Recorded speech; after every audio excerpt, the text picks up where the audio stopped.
Fine fine. ಬಿಹಾರದಲ್ಲಿ ನಾವು check ಮಾಡಿಕೊಂಡಾಗ ನೀಟ್ ದಳ್ಳೂರಿ ಅಲ್ಲೂ ಶುರುವಾಗಿದೆ. ಬಿಹಾರದಲ್ಲಿ ನೀಟ್ ದಳ್ಳೂರಿ ಜೋರಾಗಿ ಉರಿತಾ ಇದೆ. ಅದು ಕತಿಹಾರಲ್ಲಿ ವಿದ್ಯಾರ್ಥಿಗಳು ಏನು ಮಾಡ್ತಾರಲ್ಲಿ, ಬಿಹಾರದಲ್ಲಿ ಪ್ರತಿಭಟನೆ ಜೋರಾಗಿ ಮಾಡಿದ್ದಾರೆ.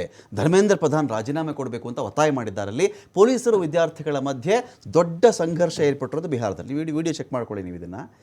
ವಿದ್ಯಾರ್ಥಿಗಳು ಪೊಲೀಸರ ಮಧ್ಯೆ ಬಿಹಾರದಲ್ಲಿ. ಯಾರು ಸ್ಟೇಟು ಬಿಹಾರ? ರೂಲಿಂಗ್ ಯಾರದಲ್ಲಿ ಆಯಿತು? ಕರ್ನಾಟಕದಲ್ಲಿ ಕಾಂಗ್ರೆಸ್ಸು ಇಲ್ಲೇನೋ ಗಲಾಟೆ ಮಾಡ್ತಾ ಇದ್ದಾರೆ. ಬಿಹಾರದಲ್ಲಿ ಇವ್ರದ್ದೇ ಇದೆಯಲ್ಲಪ್ಪ, ಇವ್ರದ್ದು ನಿತೀಶ್ ಕುಮಾರ್ ಅವ್ರದ್ದು ಪಾರ್ಟಿ ಸೇರಿಕೊಂಡು ಅಲ್ಲಿ ಅಧಿಕಾರ ಮಾಡ್ತೀವಿ ಅಲ್ವಾ, ಅಲ್ಲೂ ಆಗ್ತಾ ಇದೆ. ಅಲ್ಲೂ ಗುಜರಾತಲ್ಲಿ ಬೇರೆ ವಿಚಾರಕ್ಕೆ ಪ್ರತಿಭಟನೆ ಮಾಡ್ತಾ ಇದ್ದಾರೆ, ಪವರ್ ಕಂಪನಿಗಳ ಲಾಬಿಗೆ ಸಂಬಂಧಪಟ್ಟಂತೆ. ನಾನು ಬಸವರಾಜ್ ಅವ್ರು ಕೇಳ್ತೀನಿ, ಸರ್ ಈ ವಿಚಾರದಲ್ಲಿ ಈ ವಿದ್ಯಾರ್ಥಿಗಳು ಈ ಹಣೆ ಮೇಲೆ ಬ್ಯಾಡ್ಜ್ ಹಾಕೊಂಡಿಲ್ಲ ಸರ್ ಬಸವರಾಜ್ ಸರ್.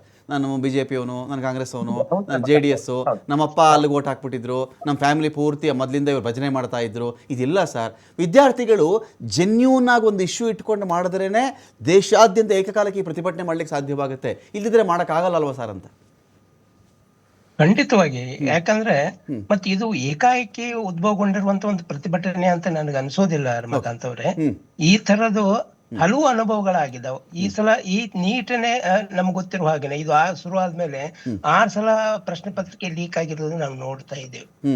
ಅಂದ್ರೆ ಒಂದ್ ಪ್ರಶ್ನೆ ಪತ್ರಿಕೆ ಲೀಕ್ ಆದ್ಮೇಲೆ ಮರುಪರೀಕ್ಷೆ ಮಾಡಿದ್ರೆ ಜವಾಬ್ದಾರಿ ಮುಗಿದು ಹೋಗ್ತು ಅಂತ ತಿಳ್ಕೊಳ್ತೀವಿ ನಾವು. ಆದ್ರೆ ಒಬ್ಬ ವಿದ್ಯಾರ್ಥಿ ಒಂದ್ ಪರೀಕ್ಷೆ ತಯಾರಾಗ್ಬೇಕಾದ್ರೆ ಅವನ ಪರಿಶ್ರಮ ಏನಿದೆ, ಅವನು ಏನೇನು ಕಷ್ಟಪಟ್ಟಿದ್ದಾನೆ, ಯಾವ ರೀತಿ ನಿದ್ದೆ ಬಟ್ಟು ಓದ್ಕೊಂಡಿದ್ದಾನೆ, ಇವೆಲ್ಲವೂ ಕೂಡ ಕೌಂಟ್ ಆಗ್ಬೇಕು. ಮುಖ್ಯವಾಗಿ ಈ ಪ್ರಶ್ನೆ ಪತ್ರಿಕೆಯನ್ನು ಲೀಕ್ ಮಾಡೋದ್ರ ಹಿಂದೆ ಕೈವಾಡ ಏನಿದೆ, ಯಾರ್ಯಾರ ಕೈವಾಡಗಳಿದಾವೆ, ಇದ್ರ ಹಿಂದೆ ಅದೇನ್ ಗೊತ್ತಾ ಬಸವರಾಜ್ ಅದೇನ್ ಗೊತ್ತಾ, ನಾನು ಬೇರೆಯವ್ರನ್ನು ಕೇಳಿದೆ, ಎಷ್ಟು ಈಸಿಯಾಗಿ ಹೇಳ್ತಾರೆ ಅಂದ್ರೆ, ಪ್ರಿಂಟಿಂಗ್ ಪ್ರೆಸ್ ಅಲ್ಲಿ ಯಾರೋ ಕೂತಿದ್ದ, ಯಾರೋ ಟ್ಯೂಷನ್ ಅವನು, ಯಾರೋ ಟ್ಯೂಷನ್ ಮಾಫಿಯಾದವನು, ಯಾರೋ ಪ್ರೊಫೆಸರು, ಯಾರೋ ಲೆಕ್ಚರರು, ಇವ್ರು ಮಾಡಿಬಿಟ್ರು, ಅವ್ರನ್ನ ಒಳಗಡೆ ಹಾಕ್ಬಿಟ್ಟಿದೀವಿ ನಾವು, 12 ಜನ ಅರೆಸ್ಟ್ ಮಾಡಿಬಿಟ್ಟಿದ್ದೀವಿ ಅಂದ್ಬಿಟ್ರೆ ಬಿಟ್ಬಿಡ್ಬೇಕು ನಾವು ಅಲ್ಲಿಗೆ. ಅದಕ್ಕೆ ಅದನ್ನ ದಾಟಿ ಹೋಗ್ಬಾರ್ದು ನಾವು. ಅವ್ರು ಹಿಂದೆ ಯಾರಿದ್ದಾರೆ ಅದನ್ನ ನಾವು ಹೇಳ್ಬಾರ್ದು ಅಂತ.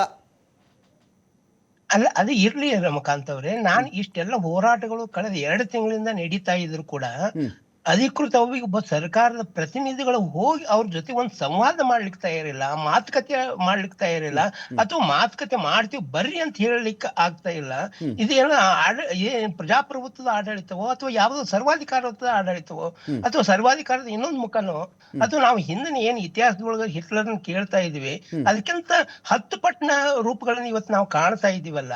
ಅಂದ್ರೆ ಒಂದು ಈ ರೀತಿಯಾದಂತ ಜನಪರವಾದಂತ ವಿಷಯಗಳಿಗಾಗಿ ತಮ್ಮ ನೋವುಗಳನ್ನ ತೋಡ್ಕೊಳ್ಳೋದಕ್ಕಾಗಿ ವಿದ್ಯಾರ್ಥಿ ಸಮೂಹ ಹೋರಾಟಕ್ಕೆ ಇಳಿದ್ರೆ, ಹೌದು ನಿಮ್ ಯಾಕೆ ಇದು ಆಯ್ತು, ನಾವು ನಿಮ್ ಜೊತೆಗೆ ನಿಮ್ ನೋವಿನ ಜೊತೆಗೆ ಅದೀವಿ, ನಿಮ್ ಬೇಡಿಕೆಗಳೇನದಾವ ಅವನ್ನ ನಾವು ಪರಿಶೀಲಿಸ್ತೀವಿ, ಅದನ್ನ ಈಡೇರಿಸಲೇಬೇಕು ಅಂತಲ್ಲ, ಅದಕ್ಕಾಗಿ ನಾವು ಒಂದು ಬೇರೆ ರೀತಿಯಂತ ಕ್ರಮಗಳನ್ನ ಕೈಗೊಳ್ತೀವಿ ಅಂತ ಹೋರಾಟಗಾರರ ಜೊತೆಗೆ ಒಂದು ಮಾತುಕತೆ ಆಡ್ಲಿಕ್ಕೆ ಆಗಲಾರಂತದ್ದು.